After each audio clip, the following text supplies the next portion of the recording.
رسوله الكريم اما بعد بسم الله الرحمن الرحيم عن عمار بن ياسر رضي الله تعالى عنه قال قال رسول الله صلى الله عليه وسلم من كان له وجهان في الدنيا كان له يوم القيامة لسانان من نار رواه ابو داود۔ حضرت عمار بن یاسر رضی اللہ تعالیٰ عنہ سے مروی ہے، فرماتے ہیں کہ حضور نبی کریم صلی اللہ علیہ وآلہ وسلم نے ارشاد فرمایا، من کان لہو وجہان فی الدنیا، جس آدمی کے دنیا میں دو چہرے ہوں، کان لہو یوم القیامت لسانان من النار، تو اس کے قیامت کے دن آگ کی دو زبانیں ہوں گی۔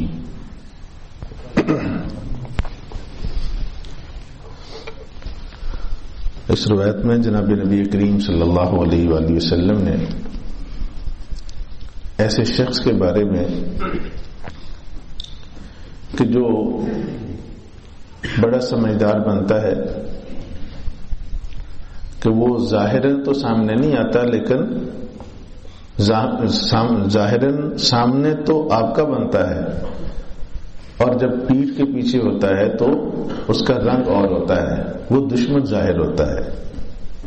چہرے پر دوست اور پیٹھ کے پیچھے دشمن،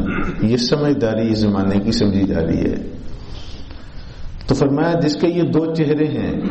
سامنے کچھ ہے اور پیٹھ کے پیچھے کچھ ہے، تو فرمایا کہ یہ سمجھداری اس کی قیامت کے دن کام نہیں آئے گی۔ قیامت کے دن آگ کی دو زبانیں اس شخص کے منہ میں ہوں گی۔ باقی تو بعد کے حساب کتاب ہے، لیکن چونکہ یہاں دو زبانیں استعمال کرتا تھا، سامنے جناب آپ تو ایسے آپ تو ویسے، اور جب پیٹھ کے پیچھے تو اسی جناب سے متعلق وہ ویسے ہی ایسے۔ یاد رکھیں،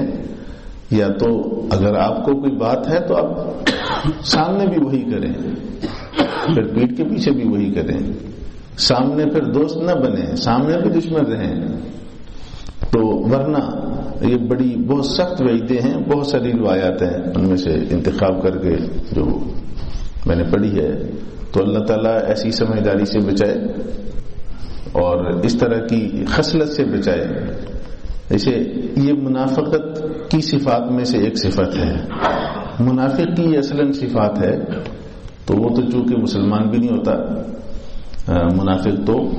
لیکن اگر کسی مسلمان میں یہ روگ ہے تو یہ منافقانہ صفت ہے جس پر یہ وعیدیں ہیں۔ اللہ تعالی ہم سب کو ظاہری باطنی نفاق سے بچائے۔